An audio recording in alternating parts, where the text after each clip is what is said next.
Dear friends, once again, good afternoon. Hopefully, you're not yet tired of this forum. This is a concluding panel with a simple title, The Technologies of the Future. And I do recall the way we started the Finopolis series of conferences back in 2015 in the city of Kazan, where we were saying that we would like to launch such a forum as a platform where financial institutions, now banks and IT representatives were to convene, because that was who we saw there, and the regulators, because communication was going on there, but very fragmented. And after that, we were able to see the kind of journey that we'll be able to go through. I mean, partnership between the financial institutions and tech companies.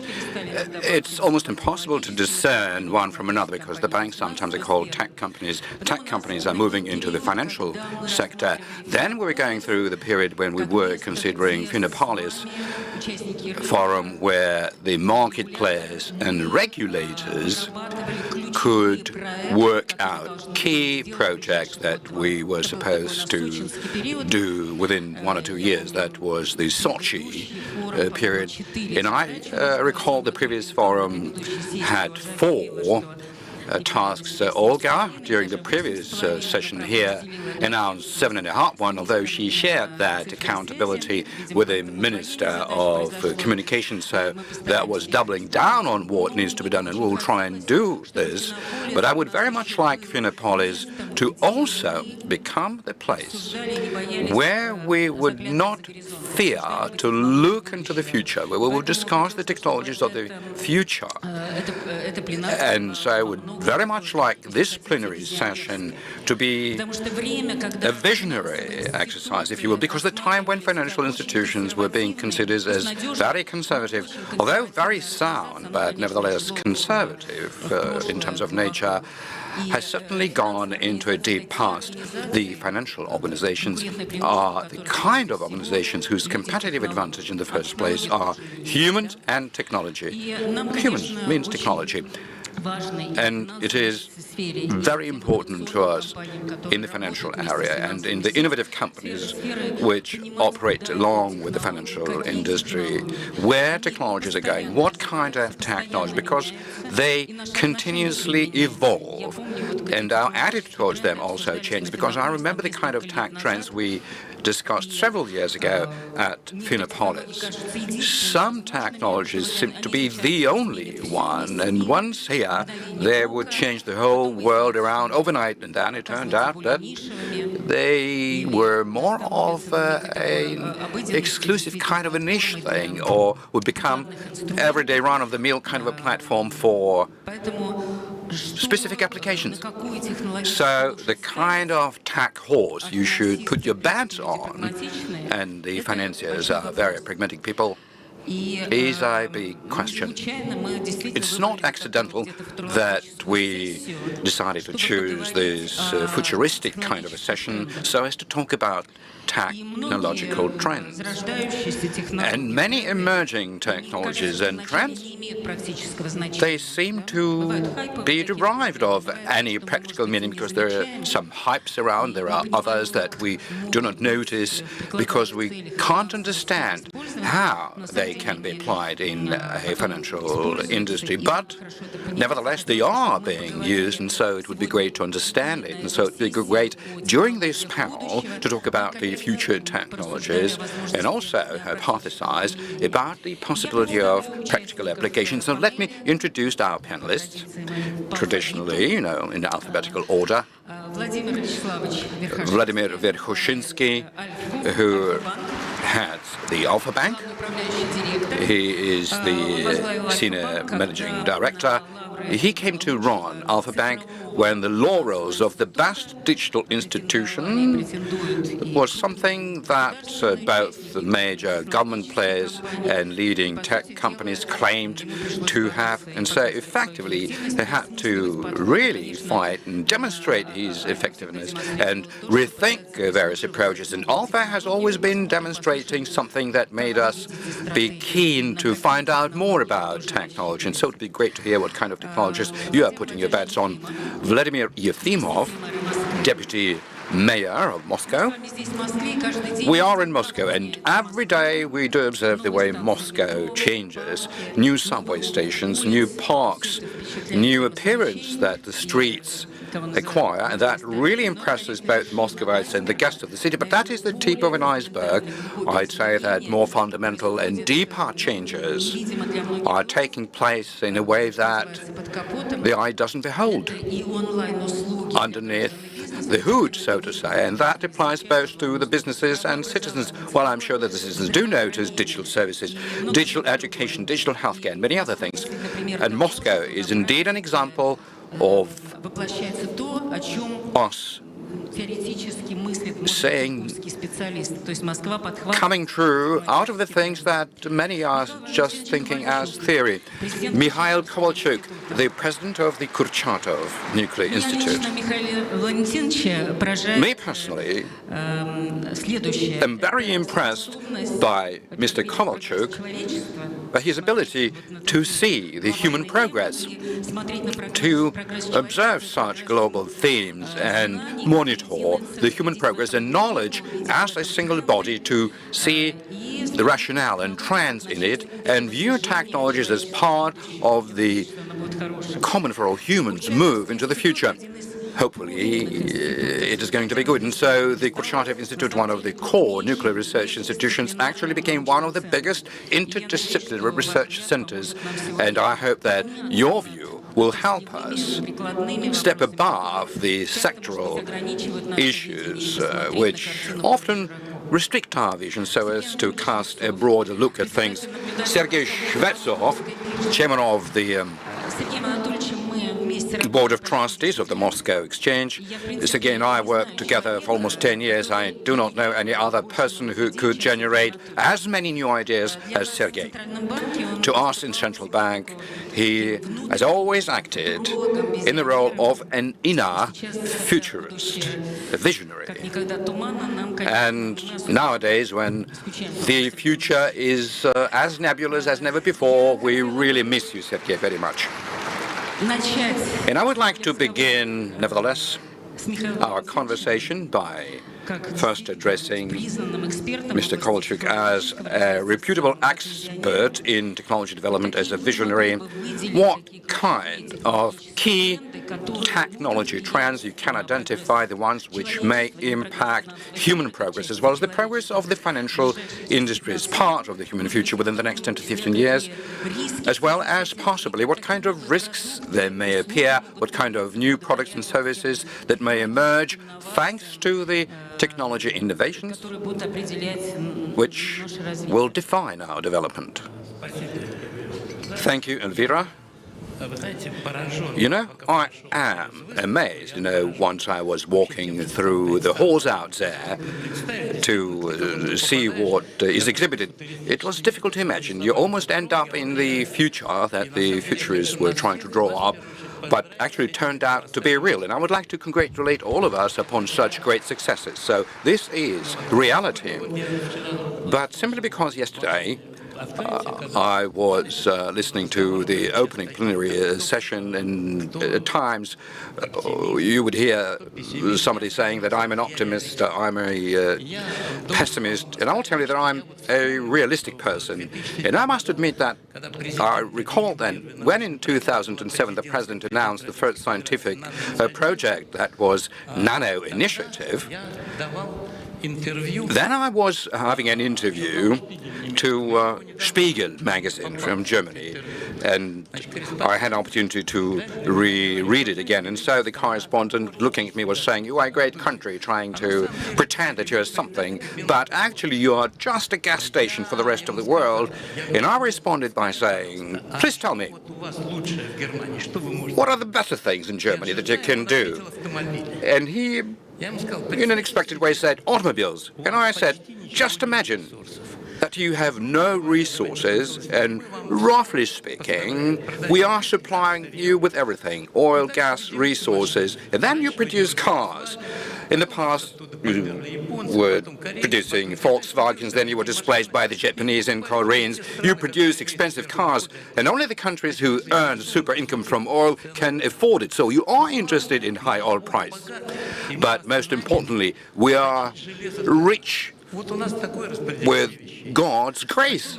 And that is the distribution between us. So he smiled back to me and we parted our ways, but I can tell you that right in front of our eyes, America turned into a resource-dependent country and a gas station, and only just 1.5 decades passed since then. And let's see why it happened. The fact of the matter is that we all forgot that the world is material, not virtual. We built a virtual world, and everyone apart from the American collective West have started believing in it, but the world is material. It has to accumulate. Every little piece and bit has to grow. Today, 1/3 of energy that is being produced in the world is spent just to maintain networking structures without industrial operation. So what digitalization means? It means a very dramatic growth in energy consumption. That is the first phase, I would say, of a selective distribution of civilization into the rich and the poor, into the energy-rich countries that can afford to buy energy. The rest will fall out from the nest of civilization. And later on, I will even say it in a tougher, much tougher way. So the world is material, and the most important thing that the collective West was aware of, and the America in the first place, that the most important thing is to own resources, to control resources, because the resources is not only hydrocarbons. This is potable water, drinking waters. Global wars may become because of it. This is arable land, products, forests, and then hydrocarbons and all of the mineral resources. And actually, I can tell you that China and us, in terms of the full spectrum of everything, are abundant with all resources, while collective West only 60% of that. And now what I would like to tell you, that the most important thing is to own resources, and everything is being done for that end. And you can do anything in order to attain it, in order to preserve your domination. What Americans do, they launch confusing notions. The first one is the ozone hole. Just remember how they were crying out right loud from the rooftops, and then they substituted Freon in metal bottles, and we forgot about it. They earned hundreds of billions of dollars, and everybody forgot about the ozone hole. Then the next big fraud scheme was warming. Well, of course, warming is the fact, but we've been watching over the weather 200 years long. Just hundreds of thousands of change in the sun activity, solar activity, may lead to all life being ended on Earth. But conditionally, you may agree with this warming. But there is a second conclusion that is being derived from it. This is related to the human anthropogenesis activity, CO2 emissions. And then the whole economy is being built on it. And so the renewable sources of energy is something that they're trying to convince you in. Electric cars. What is an electric car? This is a just straightforward scam, because they're trying to sell something to you with subsidization. But of course, if in Moscow we convert everything into EV cars, then we would be much better off. But if you don't produce any single car today, and if tomorrow morning all of the cars over the planet would be electrified, you need to triple the generation of power. It is impossible to do it. But let's imagine we did it overnight, and the next night we have this generation. It would mean mean that we would need to heat ourselves with coal, and we will die from acid rain in Moscow, in New York, in Paris. It's going to be nice and neat, but in some other cities, people are going to be dying like in China today. So that's the kind of picture that you may see. I can run this list, and then the low-carbon energy is being impressed upon you, then hydrogen economy, nuclear stations. So what you need to do is to completely confuse people. Like in Germany, 37% of German energy is nuclear-based, and so very consistently, step after step, through the Green Party that the Americans have instituted in order to keep their power, they have closed down nuclear energy, but that is a nonsense. But for that purpose, in order to achieve it, you had to really deceive people so that you could really impress anything into their consciousness. So that's the general background. Now, what is important, from 2010, when we were developing the nature-like technologies, the main conclusion was as follows, that today the world is moving, and the most important thing is to struggle for the resources. And if you follow today's technology framework, then we will be moving only towards one outcome: bloody fight for access to resources, which will start from fighting for drinking water, and then would entail many other things. And that was when we came up with a principally new proposals to move towards nature-based order. I will give you an example.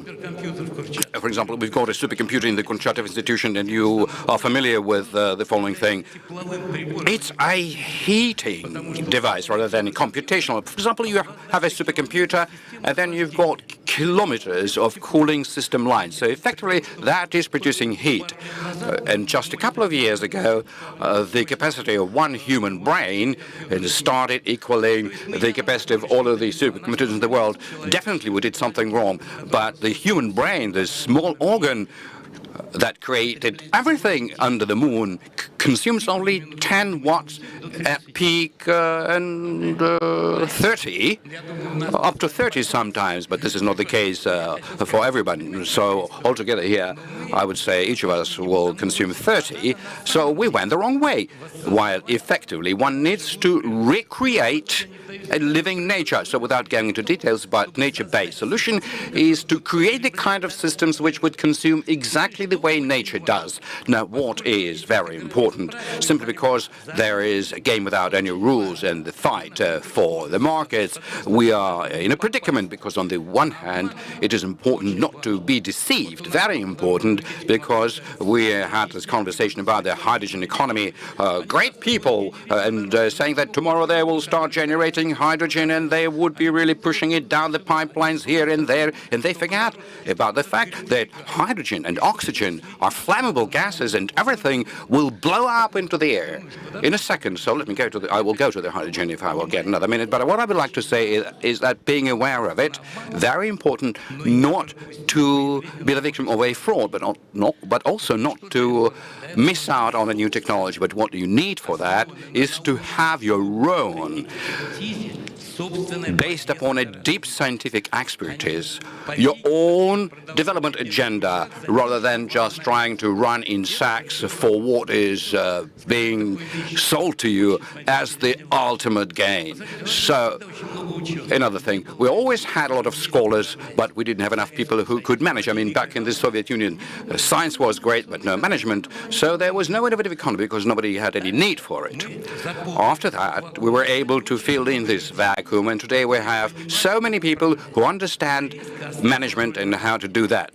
But the importance of science diminished, and that means that people who can manage, these are important, great people for the market-based economy, but they don't care what they manage. And so now the important task we face, so for this pendulum, when, for example, there are many scholars and few managers, or more scholars or fewer scholars, we need to really create a balance. We had one successful experience. We had an individual who understood what, and that was Kurchatov, and we had a person who knew how, and that was Beria. And that was the most successful in the history of civilization, the most successful period of implementing scientific knowledge into industry, but that was a very tough mobilization model, and we ought to do it today in a different environment, and that is our most important task. Now, I think I've told you everything, most important thing that I wanted to. Let me now illustrate things. You might find it interesting. Look, hydrogen. Everybody is running around with hydrogen. I'm sitting at the government session, concept debate, and I'm sitting and listening, and I'm being bewildered because then I didn't understand that we're trying to, take the Mickey out of the West.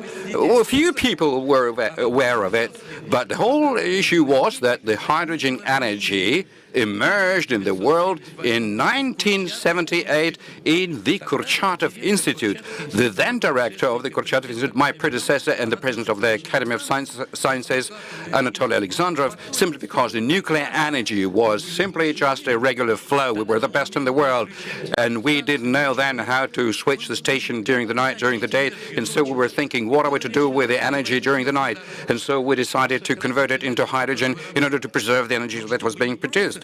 But so this to not just preserve hydrogen, we created a program in our institute, the first by then, Institute of Hydrogen Energy, 300 research centers throughout the country, and we were working on hydrogen for decades. We had steel plants which would produce the new steel in Tula, in Chernigov. We used to have everything, but we had two most important things. One of them at the Ladoga Island, at the Ladoga Lake Island, still, there is a hydrogen safety testing ground where we are learning what needs to be done, how it needs to be done, so as, God forbid, something will happen at a nuclear station or someplace else.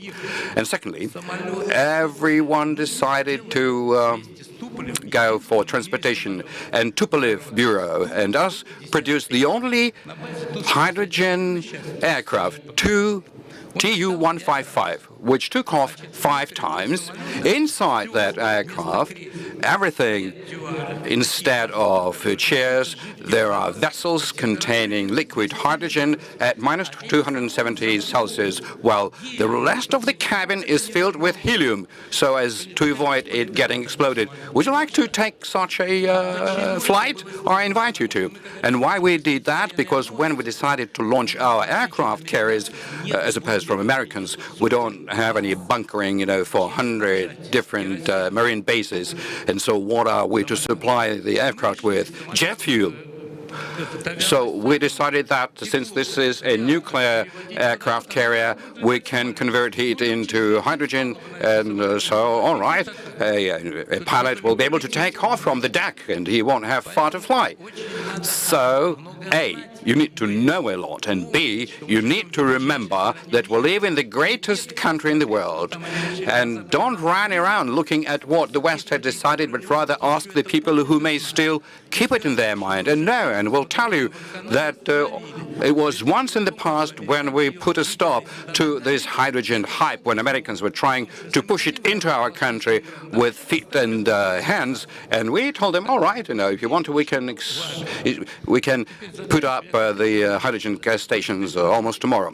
So I'm going to conclude right now. It doesn't mean that we shouldn't be working on hydrogen and we shouldn't produce hydrogen engines or automobiles, but you have to move towards that conscientiously and relying upon a scientific base. And I will give you a very simple example. Elvira has always been me asking where to invest, what am I to do. I will give you an example. You need to invest into the nature-based solutions. And I will tell you one thing. Look, all of the living things, just think about it. This is the second fairy tale. We were being persuaded to inject underground CO2. I have friends who are trying to buy up land for that, printing money on that. All of the living things, if you take it a biological thing, for example, a bird, a tree, a cow, these things are made up of CO2, from hydrogen, from oxygen, and nitrogen, plus metals. The 4 most important things. You plant a seed, and a tree grows out of it. You fertilize, and something grows out of it, a behemoth or a human being. So where does it all come from? Very simply, hydrogen and oxygen are taken from water, because water is hydrogen and oxygen. Hydrogen is produced through photosynthesis from the green leaf, CO2, and carbon that is being used to build it all. And nitrogen, you either have to get it out of air so as not to produce fertilizers, or you have microbiotic anaerobic bacteria which accumulates nitrogen. And here's an example for you. If we switch to that actively, the full biological processing, you don't need to have fertilizers, but in order to do that, you need to invest and develop photosynthesis so that artificially we can do it better than a green leaf, and then developing these colonies of anaerobic bacteria. And if you create such kind of a farming industry, then first thing, to process biomass, you can produce biofuels, and we have a full division that is dedicated to it. You produce biofuel, biojet fuel, for example, in the north, you can do it. And secondly, by processing it into the J milk acid, this whole mass, your whole chemistry is going to be green. You don't need any mineral resources or anything, and it's a renewable process. So here you are. Now, second thing. Second,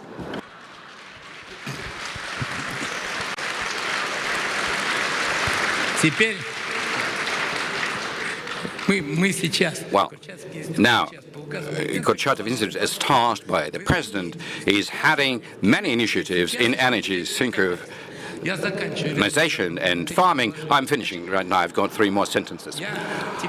Now, look, to nuclear project 2.0. Nuclear project 1.0 was the bomb, and then our great founding fathers created everything: energy, submarines, vessels, power stations, and we kept all of the priorities because the priorities were defined correctly. So this year, the 80th anniversary is to the Kurchatov Institute, and 120 years to Alexander Kurchatov. So it's going to be a great festivity, because it was then when some of these scholars and the government made the right decision to define strategic priorities, and that is why we are amongst very few, if not the only one, the most sovereign nations on the world, because the nuclear project 1.0 was done. But the 2.0 is that the closed fuel cycle is nuclear energy and thermonuclear synthesis, and that is the second investment directive that we are currently doing together with the Rosatom agency. And the last thing that I would like to tell you, and it's my real concluding phrase: look, today, the challenge, you must understand, the nuclear era is in the past, and everything that has been built upon it is wearing down, because we're going to be killed by the different thing. COVID will come with 90% fatality, where 9 of those who contract out of 10 will die. And that is why we need to understand that bio threat is tangible. In this world, there are 2 biggest dangers: cyber and bio. So in terms of cyber, don't take offense, I will tell you. But with cybersecurity, if everything really is going bad, very easy. I will simply turn down the switch and it will disappear. No question about it. So cybersecurity is something that we do have, because there's no other effective tool against a metal rod but the metal rod. So if you would be keen to do something about it, you can simply pull down the switch. But with biosecurity, you can't do anything about it. The Americans have surrounded us in all of the republics around us with bio laboratories. So they can first produce endemic viruses which will kill cattle, undermine farming. For example, this is all handmade. So I can tell you that today we face new challenge, and that is why the Kurchatov Institute, along preserving our competitiveness and ensuring our future, we are the Institute of the 21st century, and we are the institute which researches living things: biology, medicine, biotechnologies, and that is the area of investment. So come around and we will tell you what to do about it. Thank you, Mikhail. A wonderful world of technologies, indeed. I guessed that technology is the core element in competition and financial institutions and the whole of the business. But that was indeed a much broader look at the fact that digitalization is very much resource intensive, because we were talking about the bitcoins and in terms of how much power power it consumes. And so clearly many technologies are resource intensive, but unfortunately not all of the nations which are resource rich are technologically advanced. And so it would be great to understand what is the secret here. But you were very correct when saying that one shouldn't be deceived by technology, but at the same time you shouldn't let the technology wave pass by, and we're trying to understand where are these technology trends. Well, for example, we were mentioning cyber, but let me tell you what is the first way that the civilization was split into the rich and poor, and that was through the energy resources, and that was digitalization, while the second is much tougher, biology. And you ought to understand the world where your bioweapons is imminent is going to be entered by the countries which already have been able to produce vaccine, and that is essentially only us and an additional couple of countries, while the rest of them are not able to join the club. Only if those who are producing it can sell it to. So the world has become ruthless. And that is the fact. Well, apart from resources, the capability to produce technology, because yesterday during the preliminary meeting we were discussing it, what is the secret of this high level of technology and fintech? We were able to very quickly adjust and adapt technology, not just copycatting them, but to really refining them further. And so we need to learn to produce our own technology solutions, and many are doing it, and that is crucially important. So I suggest that we should now ask Vladimir, and my question is also going to be about a broader kind of technology, not just fintech, so that we can grasp the picture that is around us, I mean the financial world, but at a rudimental level. And I would like to address you the following question about the Moscow experience as a city, because Moscow on more than one occasion was mentioned in many rankings and ratings, top 10, the most beautiful cities in the world with the most developed municipal Wi-Fi services, digital services developing. Moscowites, whenever they end up being in other capital cities, they really miss the kind of services that used to enjoy in Moscow. We know that Moscow seriously invests into different advanced technologies. And so my question to you, we are talking about the need for technology development, that the resources are not enough. You've got a great resource, your status as the capital city, and you can rely upon these rurals. You've got enough finance, but what makes you continue investing into it? Could you just give us a very simple explanation?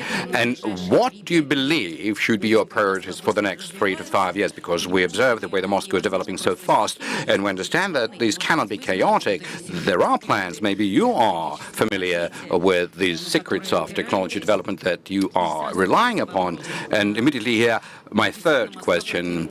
Yes, indeed, Moscow is a very well-developed city, and we would like the whole country to be so technologically developed. And so the question about the inequality of financial development is something that we would really regret to see developing into a digital gap, digital divide. But maybe you can share with us your secret in terms of what other cities, what other municipal, smaller cities can do in order for such a technological development to enjoy as well. Well, thank you very much.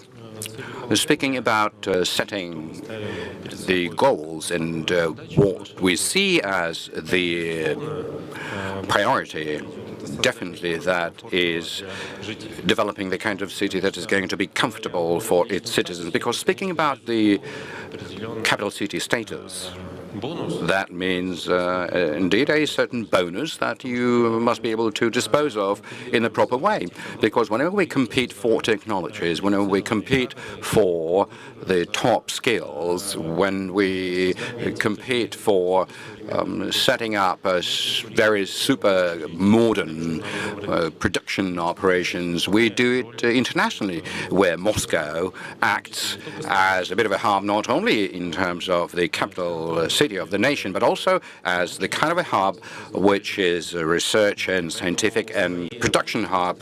And so in such our endeavors, we are trying to improve the efficiency of the resources available to us as much as possible, investing not not only into infrastructure, something that you began with, thank you so much, like beautification, creating the comfort for the people in the city, but also investing into digitalization, which enables us much faster, more effectively, at lesser cost and resource expense to arrive at a lot of great deliverables.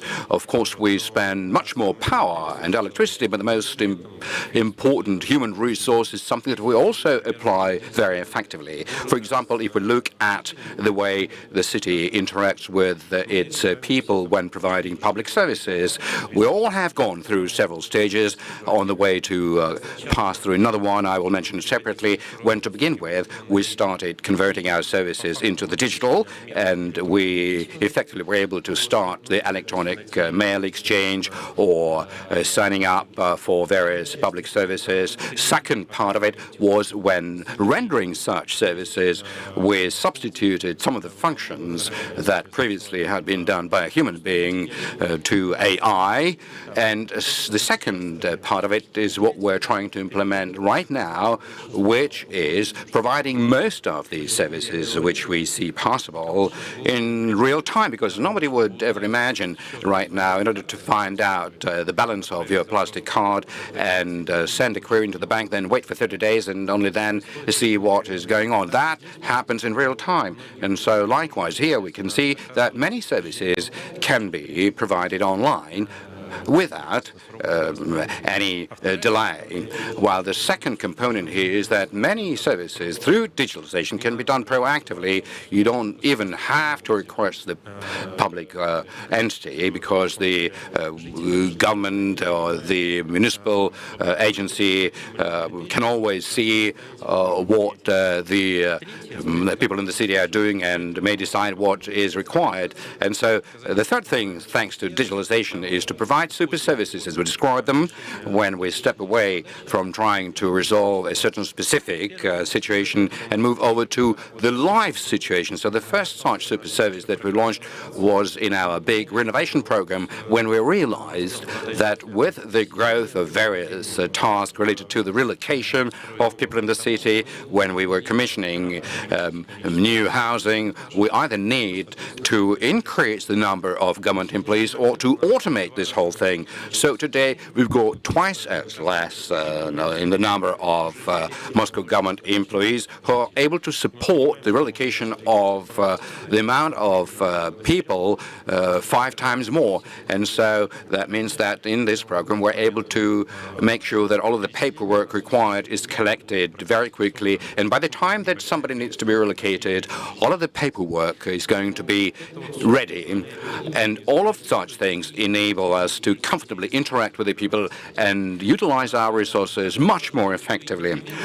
By way of an example, in terms of the public services, I can share with you a few facts. The mos.ru portal, you are familiar with it, I mean those who live in Moscow, contains the possibility to enjoy 380 different services, as well as from our partner organizations. And so the number of queries that MOSRU portal receives more than 400 million a year. That means about 13 queries a second. Maybe comparing to the banks, that is not so much, because people, they go to bed during the night.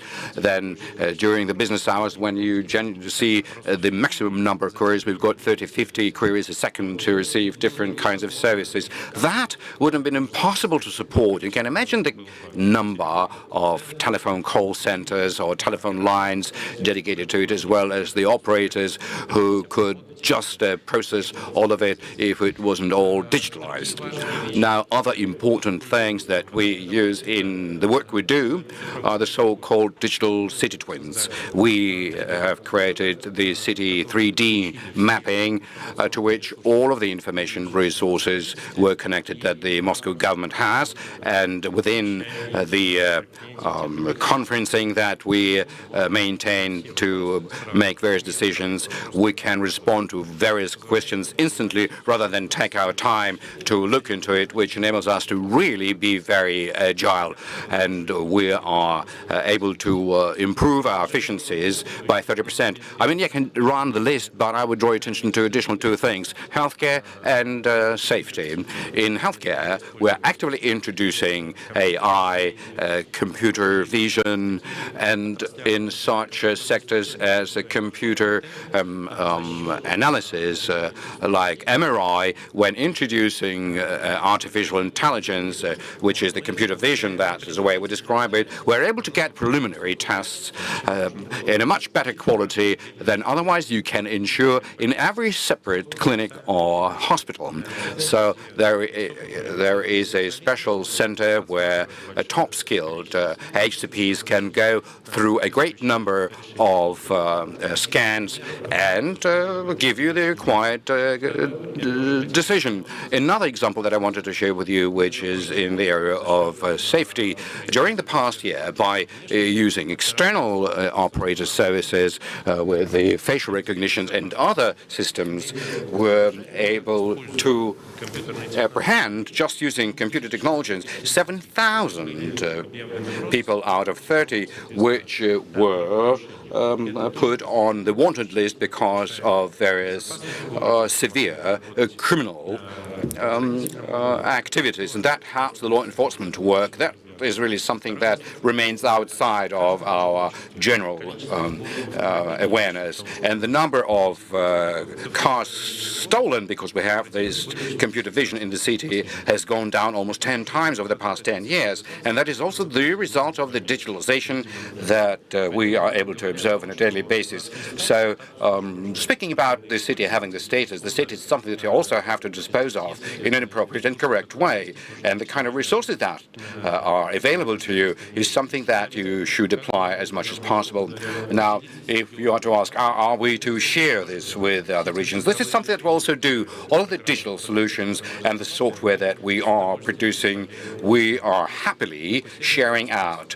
We have such a service which is called Rospass. We are the first ones to set it up, which is related to travelers, and the majority of the Russian regions are getting connected to it. This is a very convenient service to book a hotel or an excursion. Not only Moscow is part of it because we started with it ourselves, but other regions are now part of it, and that is a very comfortable thing to plan your travel. And there are many services for businesses. There is a supplier portal that Moscow has, but also 39 other regions are using it. That is small volume procurement, and the volume of procurement from the regions is growing. The suppliers all across the country use this service, and so this is the kind of services that we are happily sharing out with our counterparts in different regions, as well as many other services. Whenever we get a request, we are sharing it on a gratis basis. So we've got these priorities in our work, and whatever experience we generate, this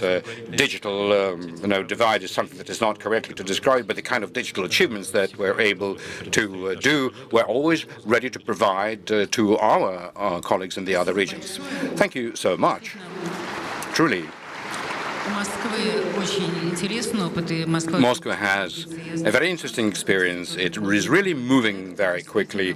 I am hearing it from many financial institutions. There are many projects that Moscow introduces and new technologies, and I am sure that we will be cooperating in the future. My next question is to Sergey about the future of the financial market. What the financial market players should bear in mind in these new technologies, and what are the key technologies, do you think, which may affect the development of the financial services and the financial sector? Yes, thank you very much, everybody. Good evening. It's great to see the full room.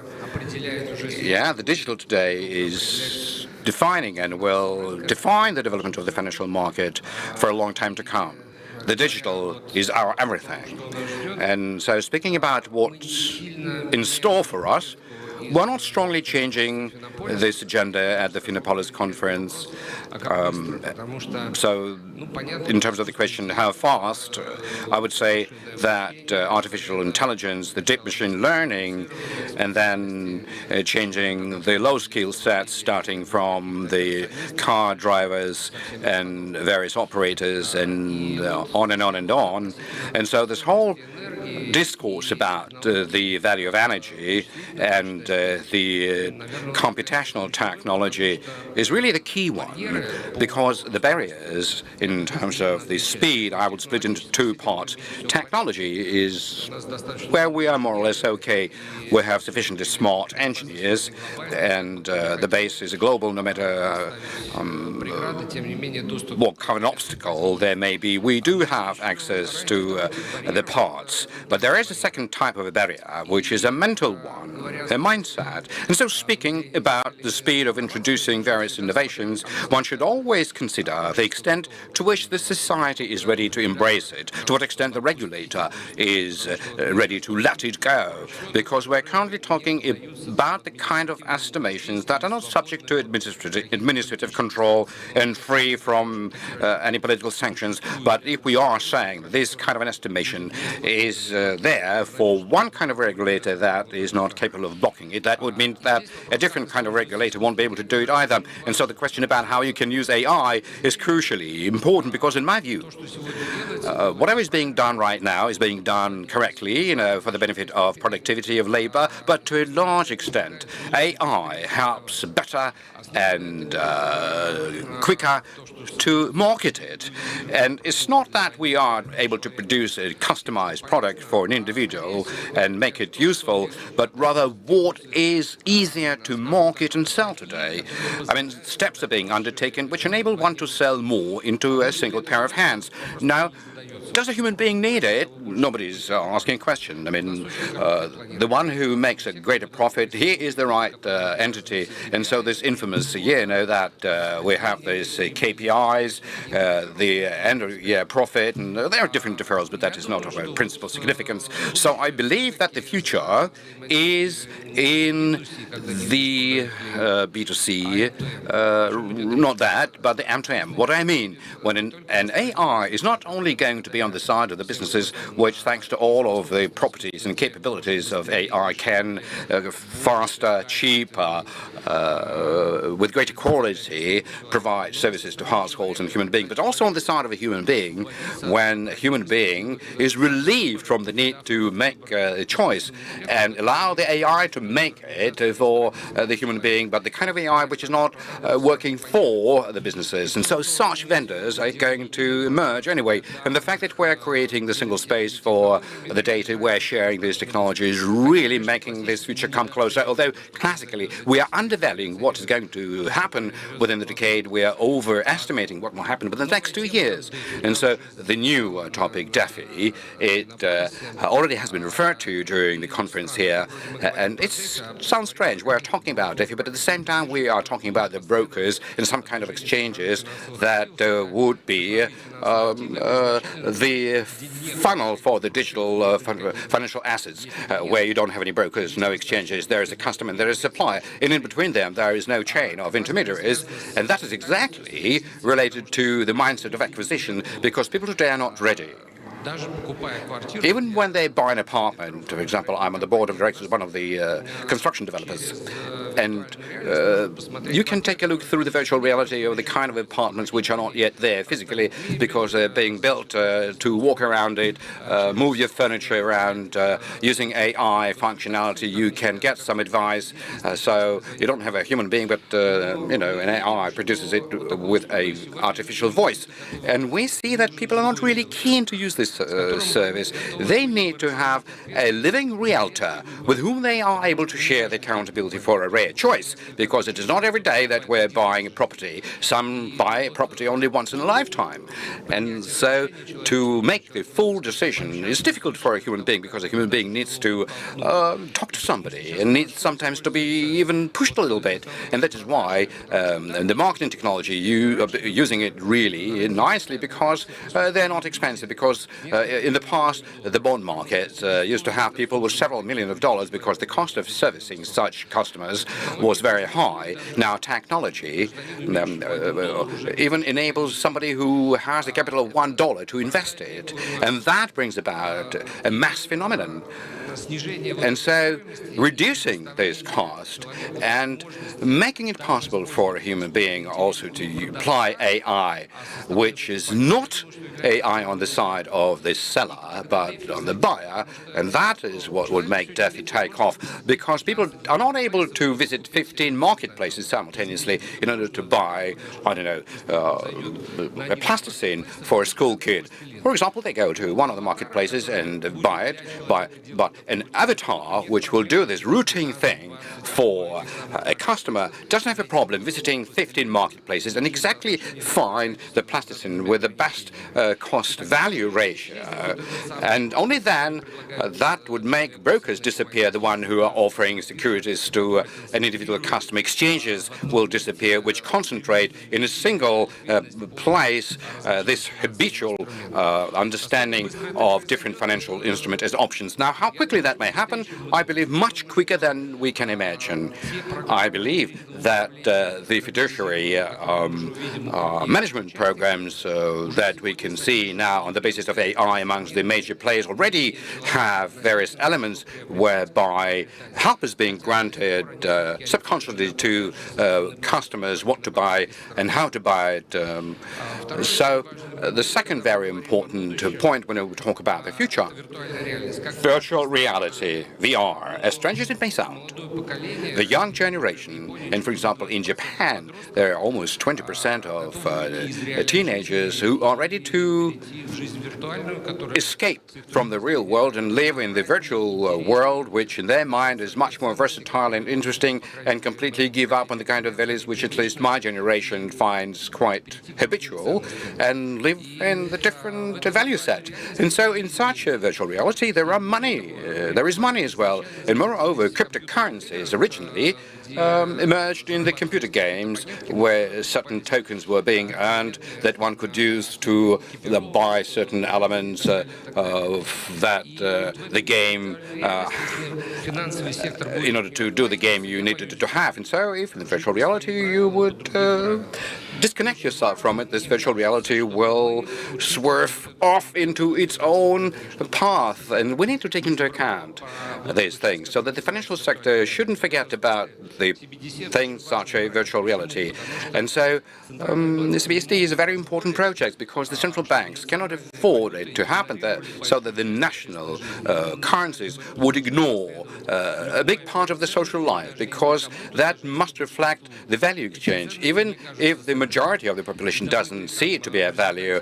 And so the virtual sword that you win after you pass through virtual walls have the right to exist, because there is a great number of people for whom this virtual sword is a tangible value. And so this particular turnover must not escape the attention, even when you estimate the country's GDP. The last thing, which is less romantic and more close to us, of course, the market is going to be moving in fits and starts. There are big organizations which are, thanks to the economy of scale, can afford to run experiments, such as the government organizations as Kurchatov Institute and certain banks have already been mentioned today here. Then there are others who don't have this economy of scale. They cannot spread themselves thin, and they will need to follow somebody else's trail. And that is the right thing to do, because if everybody is going to go and create one's own cloud, because the cloud thing can be done by few organizations. But to use clouds is a totally different story. So you shouldn't strive towards having every institution to be the best one. No, it should have 80% of what it does outsourced, by the remaining 20, it must be able to do better than anybody else. And then it would be competitive. So looking at the market, looking at the way it is all evolving, and based on your resource set, I would suggest that you should pay attention to substituting routine things with AI, be mindful of improving productivity of labor, but also add the probability of the kind of investments that you will generate in your own development to be rational, because there are so many irrational things. We've got a whole slew of small banks, each of which is producing their own system rather than just buying a ready-made box solution. That would have been much cheaper, and the regulator would find it much more effective if many financial market players would move into the cloud, and they should simply just allow for that to be done and then maintain supervisory thing. But there is a second part of the problem. If we let the AI go, it is very important for us to be able to control it.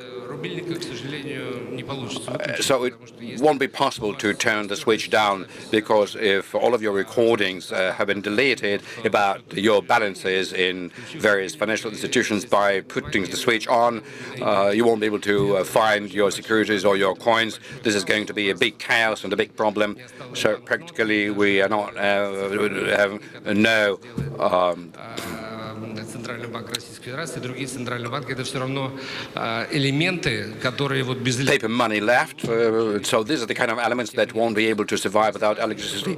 But I do agree that there's no way to fight a steel rod without having a steel rod. So to control such a complicated thing as AI, a human being is not capable of. So in addition to the cybersecurity, there also should be a good regulation in place, without which a regulator won't be able to allow this whole story to develop actively into the future. Thank you. Thank you. Thank you, Sergey. Well, I should say that some players in the financial market, not only them, are running different experiments, trying to feel out for new technologies. I think somebody yesterday described them as romantic projects, while others are not able to afford to do it and act in a more pragmatic way. Yes, of course, it would have been great to have the boxed solutions available, but in a technology fight with major competitors, they will run out of time waiting for the boxed solutions being granted to them. So it's also important to make sure that any technology future is not being fenced in within a certain monopoly. This is something that we should not forget about either. And there's a very interesting thing that you mentioned in terms of customization taking place on the basis of AI acting on behalf of not of the seller, but more on the side of a consumer. And I feel that this is indeed something that should happen and would be conducive to the introduction of new financial products. Well, now to the banking sector. So, if one may say, from general things to specifics. You have been experimenting as well with some technologies, right? In some cases, you were following somebody else's trail, looking at what others are doing, but you have also been experimenting. Now, where have you been able to do things right, where the technology really paid off? And what were the errors? What were mistakes?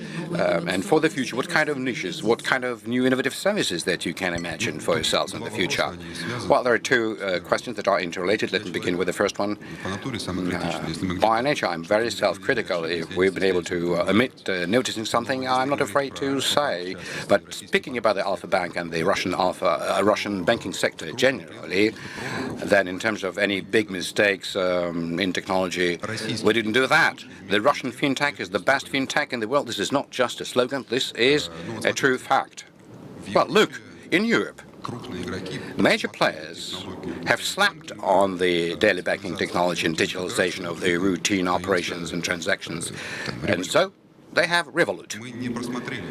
We didn't sleep on this. We have Alfa-Bank mobile app, and several big banks can really set a handicap to Revoluts of the world in terms of functionality and whatever. In America, Robinhood. The major players have overlooked this trend in the brokerage business, again, brokerage applications in Russia. There's no place for such players in Russia because big players in Russia didn't miss out on noticing that that was the new way. Even at the household level, I'm sure that your friends are calling you, and some of them who have left the country, and had this direct experience of the way fintech works in all possible other countries. So you must be able to understand how well advanced the customer technology experience is in Russia. And so it seems to me there are no omissions. And I was trying to decide for myself, why is it? And I found three reasons. First is about human beings. I mean, in every country, you have your own educational legacy. In Russia, people are creative, people are innovative, and that is our strength, particularly if an attractive company and the banking industry and advanced banks are attractive. That means that we concentrate even a greater mass of very creative and innovative guys. Second reason, competition, and not only competition between companies in Russia. You have several major players, and their executives are competing between themselves on a personal basis. Who is faster, who is better? It may sound routine, but there are several people who are the leaders of major organizations who compete against each other, and they push everything forward. The third reason is the environment, the kind of the environment within which we operate. In the first place, this is really thanks to our regulator and the government, but in the first place, the central bank. The kind of the digital environment that provides us with flexibility, the regulatory environment, even the way we are passing through this crisis. The banking industry, I think, is much more stable than any other Russian industry in going through the crisis. Nobody in the West expected it to be that way. Everybody thought that we would flop down and that would be it. No, everything is working. And during this crisis, the central bank, as it has been doing lately, very professionally, in a tough way, in some other ways, in an easy way, creating the proper environment. And I really think that we are so lucky that we have you, Elvira, and your team. And I'm sure that everybody in this room, the professionals representing the banking industry, are going to join me in these words.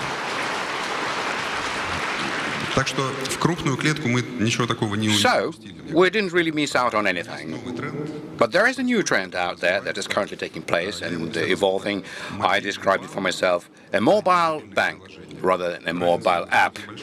There's a little difference in wording, but fundamentally what happens, digitalization in Russia and throughout the whole world was evolving through smartphones and built-in apps. We were dependent upon mobile apps, depending upon two platforms, Apple and Android. Previously, we thought that we can have them like air, and now it turned out that somebody may cut us from it.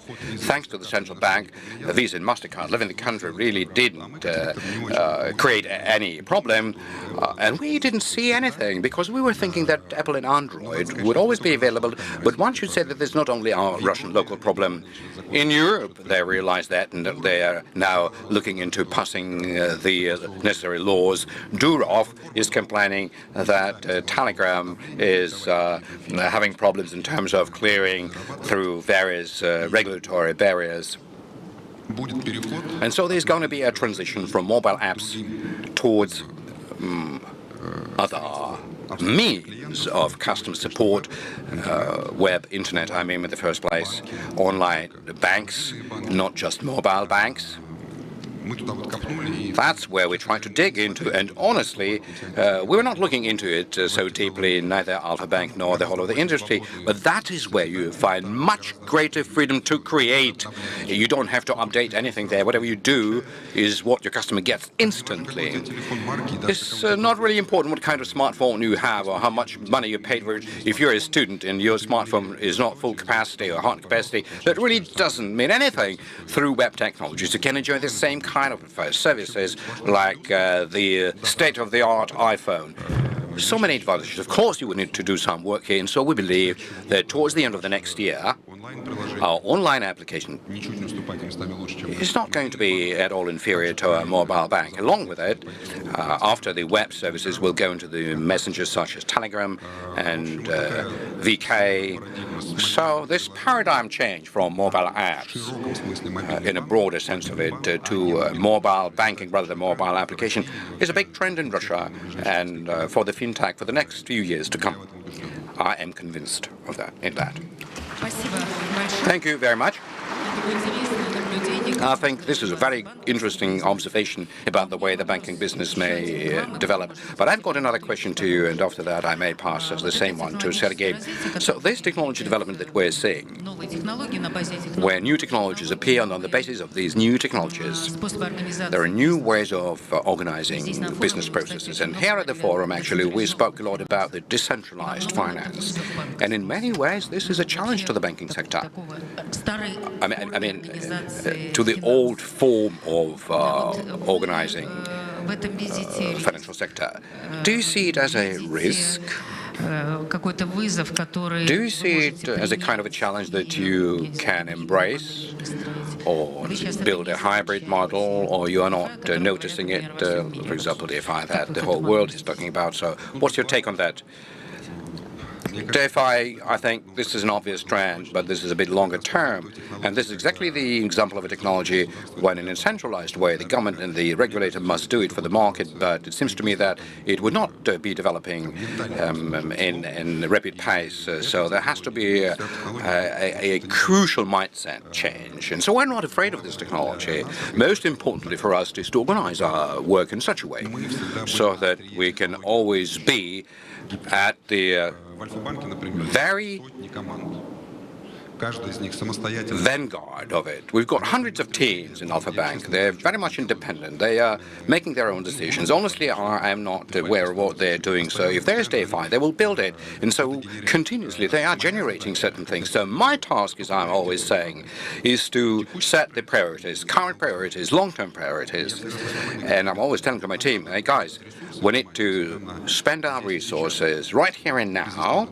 We've got this year's business plan, maybe next year's business plan, sales, and what is going to feed us in 3-5 years' times. Certain more strategic things. So if the executive is trying to make sure that he's got this creative environment, that people have this authority delegated to it, and no bureaucracy, and to control current and strategic technologies, no matter what kind of disruptive technologies appear in the world, no matter what regulators come up with, everything is going to be working fine. So Alfa-Bank has been and will remain the best bank in the country. All right. Yes, Sergey? What would you say? Well, several years ago, I was searching for some kind of a technology breakthrough, and I was thinking, computers really have improved productivity, so what's going to be next? And at a certain point in time, it seemed to me that crowdsourcing was the kind of technology breakthrough where humanity achieves the possibility to unite everybody's brains, and thanks to it there would be a new synergy or a new quality attained.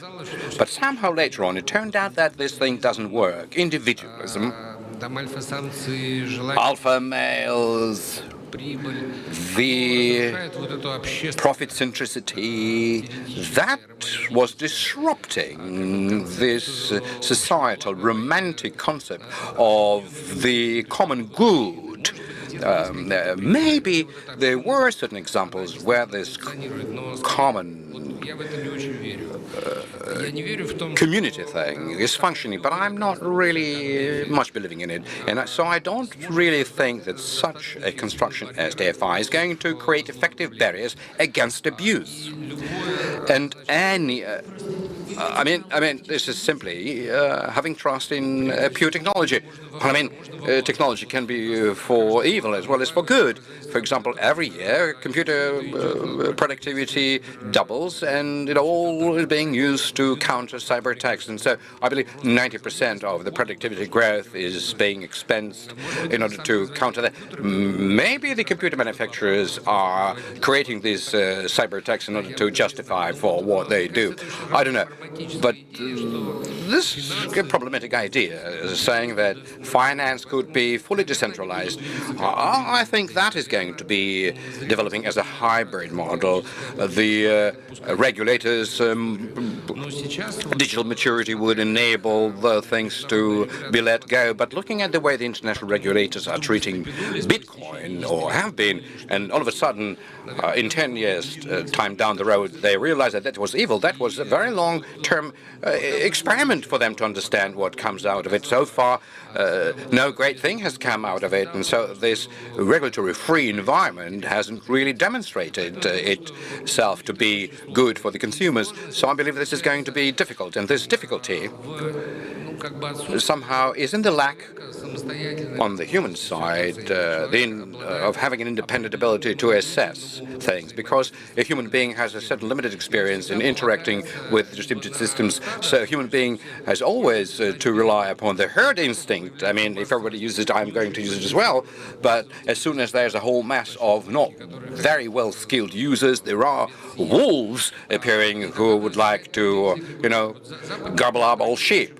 I mean, Western regulators decided to go in a very simple way. We are disclosing information. Whatever you don't understand is your problem. But eventually, they are compensating certain things whenever people take to the streets. So the regulators in the emerging markets demonstrate a more cautious approach. So they blow much more often on water. So as a concept, I'm sure that is going to move forward. But being an element which is in a foreseeable future is capable of creating a real competition to centralized, even non-digital finance, I really don't believe in that. Thank you.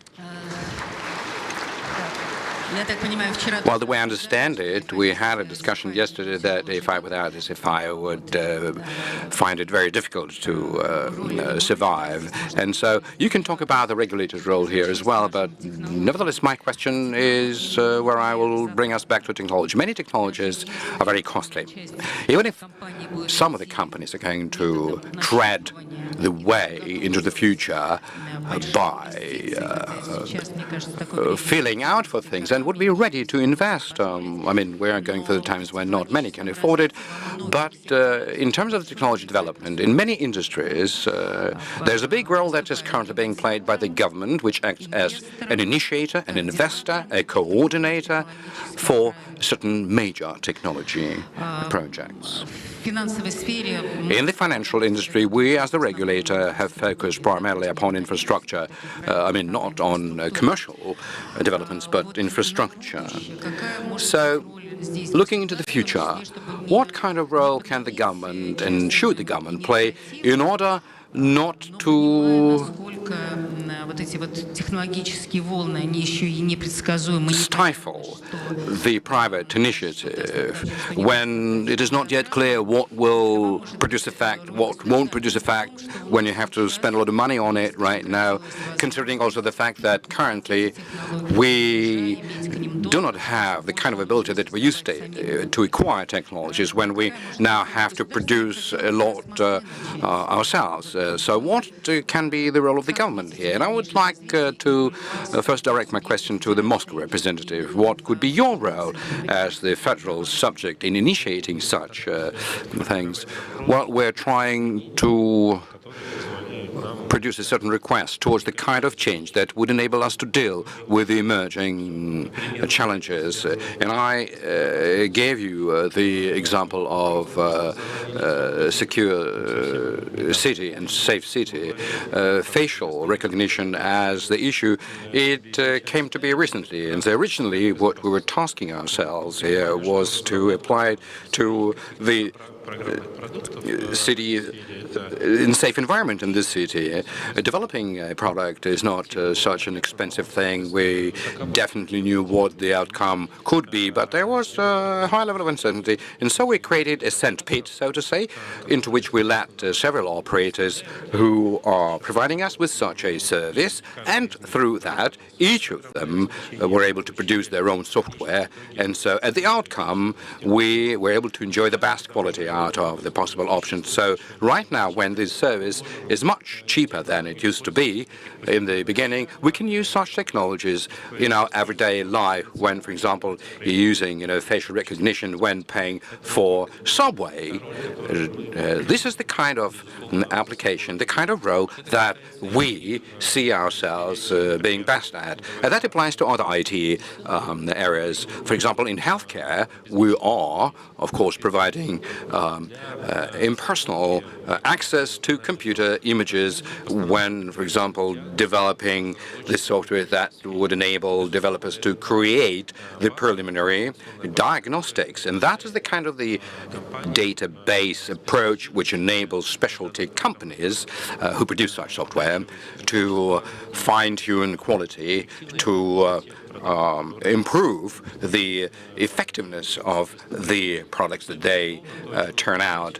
And also, what we've previously were mentioning, the subsequent transfer of such technologies into the regions, into other sectors, because without doubt the government is a very powerful customer, a very capable customer, also in IT area. And so the kind of technical scope that we present to manufacturers is then being replicated into other activities. We were talking about the electric transport. For example, electric bus that runs throughout Moscow was created from scratch based on our design scope. And so the electric buses that are being manufactured by our two factories is not worse at all compared to the electric buses manufactured by the international automobile companies. The same you can mention about the street cars that we're currently updating, and the subway cars, in terms of many of its properties and characteristics, are much better than foreign-made. So that is the ability for us to act as a major customer and promote better technologies and then push it into other sectors. I've got a question to finances, and speaking about the financial sector and introducing new technologies into finance. So how do you see the government, what it could do here? I mean, our role here as a regulator, because Vladimir was saying that we should act as the customer who buys a product, but I don't know how applicable it is in the directly to the financial industry. Hardly likely at such a scale, maybe at the regional scale, indeed. For example, an individual card for a city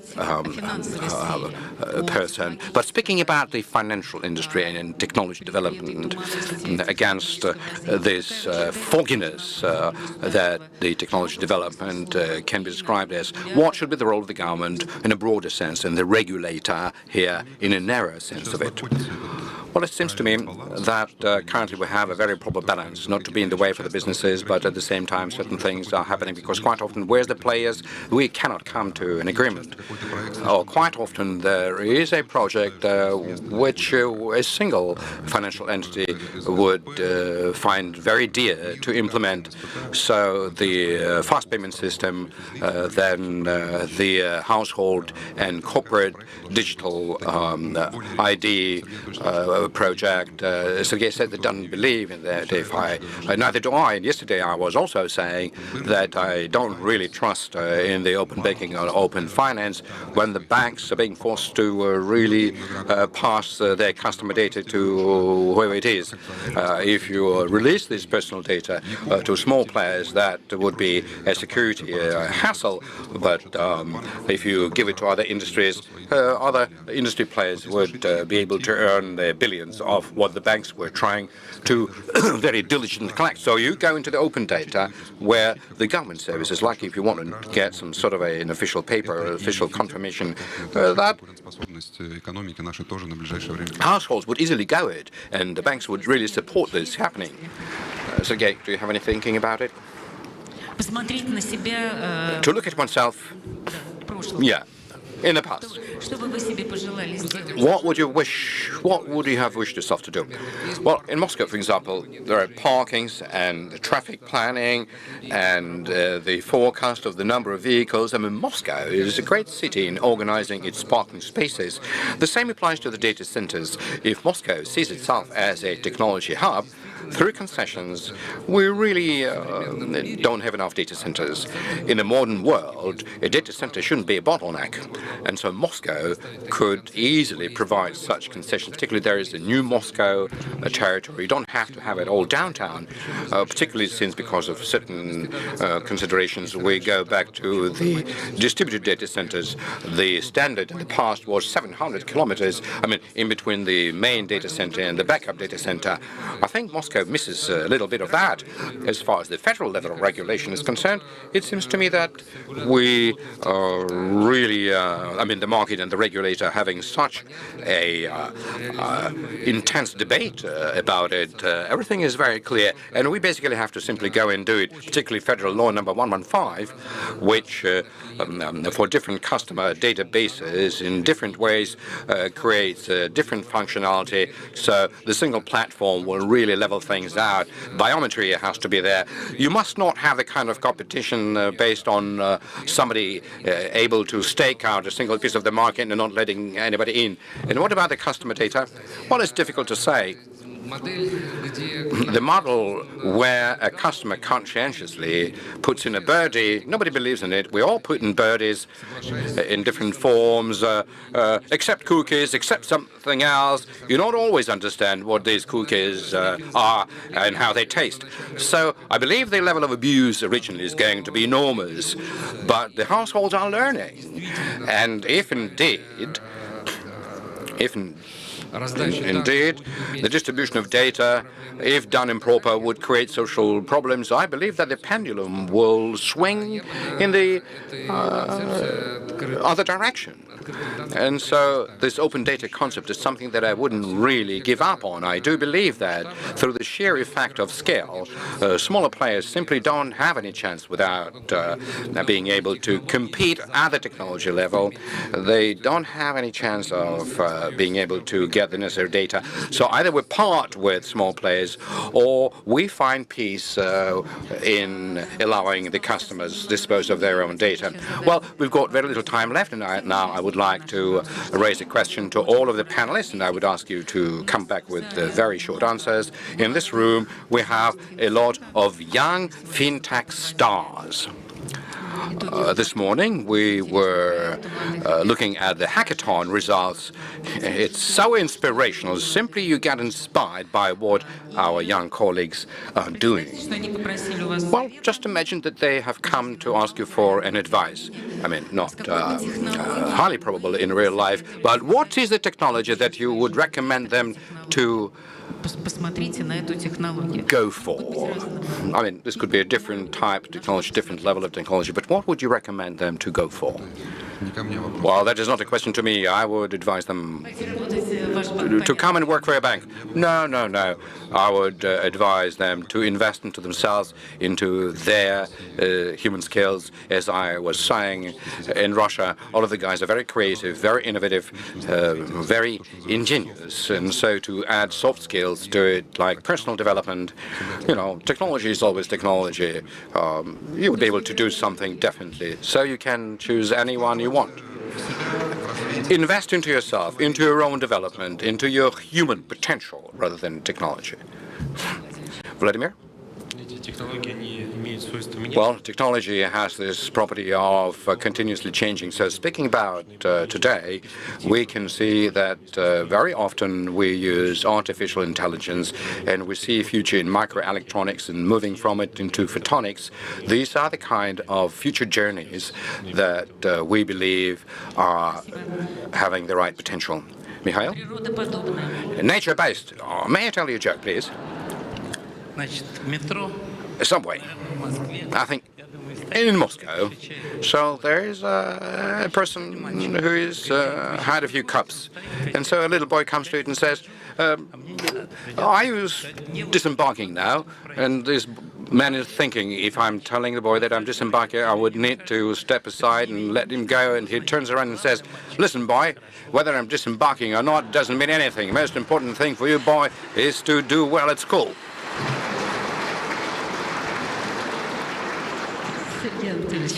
Sergey? Well, you know, I'm of the opinion that business people represent an important element in any society. So before you sell yourself to Alfa-Bank, I will try and become a businessman to create some sort of startup. But if you run up against the wall, then you should try and sell your knowledge or skills or anything in the open market. Just one word, Elvira, if I may. I wanted to say a word about Moscow. I even wrote it down here. Vladimir, like what you were saying, I got an employee, a female employee. She lost an earring with a diamond. So she came to me and she said, what am I to do? I told her, call the shop where you bought it. She made a phone call, you know, and in 20 minutes' time, they brought these earrings. They took a look at all of the cameras and they traced when she was walking out, and they found the earring lying down on the pavement. You see, the good people they are. Well, you know, the reply to the last question that everybody was trying to respond to, not about an earring, demonstrated that technology is such a thing that is very difficult to talk about in terms of its future, particularly, you know, relating yourself to some future technology is very difficult. So financial people are very pragmatic, and Alfa-Bank is saying that it is looking only into right here and now, and in the best of cases, how many you said, 3 or 5 years, so short term. And I suppose, understandably, those who are doing business are looking at the practical side of technologies in the first place. But at the same time, we're all afraid to miss out on the technology wave. And so this picture of change, which I think, despite the fact that there are so many experts, there's so many different views, to be able to understand what will work, what won't, is difficult. But nevertheless, in terms of what is currently going on, it is very important to follow it, to understand, to be aware of it, so as to simply not lose from your side the kind of advantages that you can gain or keep. We started this forum with the plenary session with the topic of how to keep up the pace. And indeed, the financial sector was able to advance itself. And this is not just praising oneself. We can see it through the people who are using these services. We are truly advanced. And in order not to lose it, I mean, not to slow down the pace, it's not enough for us to keep up the bar that we have been able to reach up to, although this is not an easy thing to do. We need to develop ourselves technologically. And so I felt, out of what I've heard today and yesterday, that customer centricity as a property of our business, and everybody mentioned it, and Moscow City also mentioned it. And I recall several years ago, financial sector practically was silent about it. The banks were talking about the profitability, earnings, risk management, ratios of all sorts and kinds. But if the customer is happy, then we're not even learning how to measure it. And so I believe that measuring your effectiveness through your customers, and our customers now became picky and very demanding. And so I feel that we won't disappoint our customers. And overall, this Finopolis event is revolving around it, to try and provide businesses and households with good, sound financial services. And debating all these things, we are in partnership, we are in an argument that will help us achieve this. And so I would like to thank the panelists here for the way you were able to share your views. Thank you so much.